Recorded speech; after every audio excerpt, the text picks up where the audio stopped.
The O'Reilly Factor is on tonight. I care about the greatness of Rome. The greatness of Rome? Well, what is that? Is America following ancient Rome and going into decline? Some believe our nation's power is slipping because of bad economic and foreign policy decisions. Lou Dobbs has some thoughts.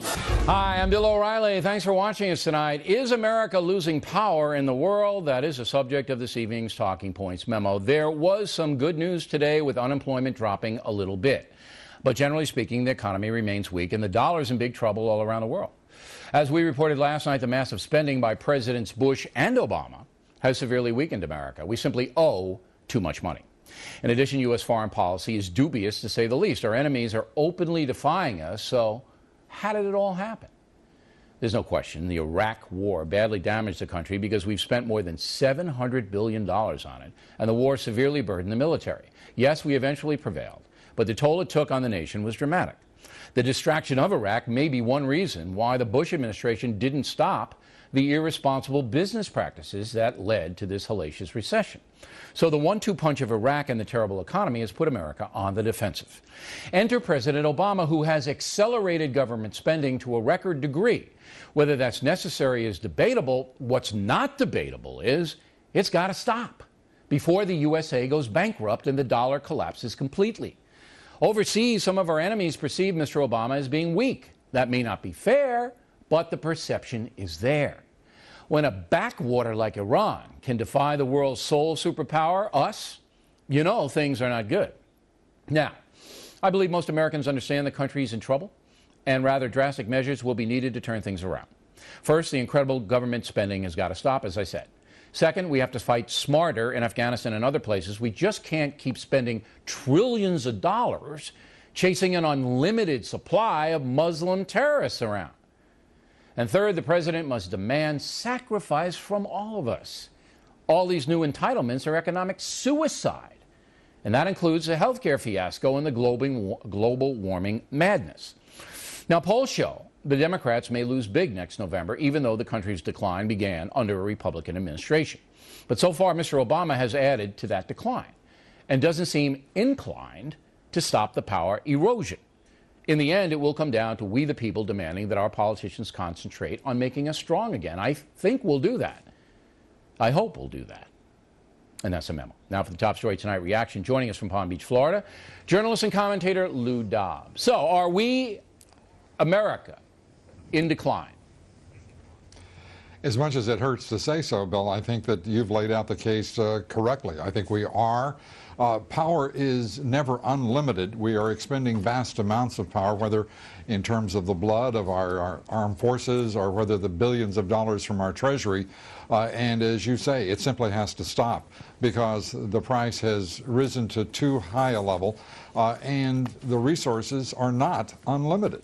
Now, what happens if it doesn't stop? We have 3 more years of President Obama. He may lose control of the House and the Senate next November. Nobody really knows. I mean, if the economy comes back, he'll be in a stronger position.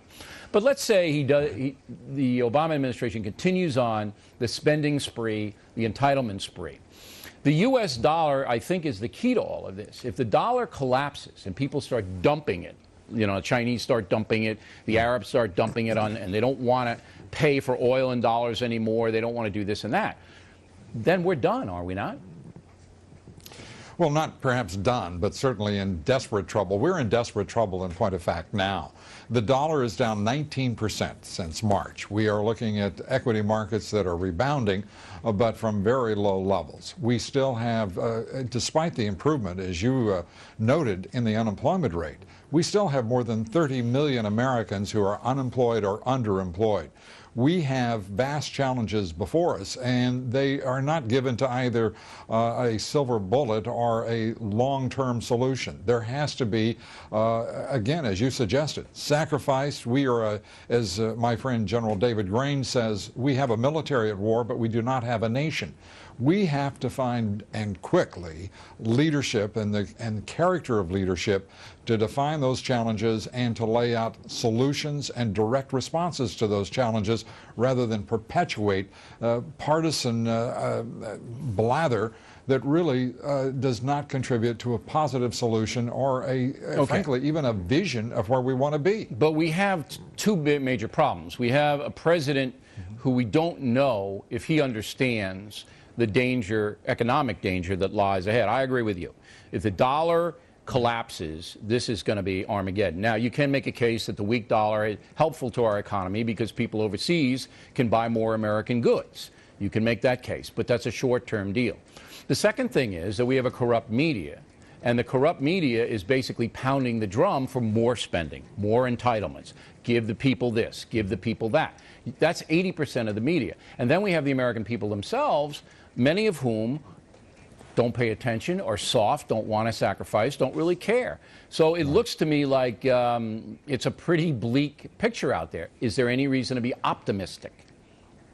Well, the latter part, I think, is changing. I think the American people are awakening. Your former assertion that the president is not keenly aware of the risk here of further economic policies that simply indebt us further, I think may be indeed valid. There is reason for hope because the American people are awakening. There is a reason for hope because the tiresome indifference on the part of the national media to critical issues is going to be, I believe, is coming to an end because they're being forced to acknowledge real issues. And they're also now losing viewers and readership at an astounding rate. All right, last question for you. Has been rumored that you might run for Senate in New Jersey or even president. Right. What would be the main thing that you would want to accomplish were you elected to high office? Well, Bill, I think the first thing I would want to accomplish, and I would want any candidate whom I supported to accomplish, would be to restore representation to the American people. Of all of the challenges that we face and that you've enumerated, each one of them at bedrock foundation level is related to a failure to represent the American people and to faithfully represent our founding values and ideals. Our constitutional democratic republic has to be honored through consent of the governed. We have to have representation of the American people, and particularly the middle class and those who aspire to it, because the elites are turning a blind eye, turning their backs to the very people who make this country work. That is, so you're going to run class. as a populist guy. You're going to be a populist guy. All right, Lou. I'm an independent. So am I. You're always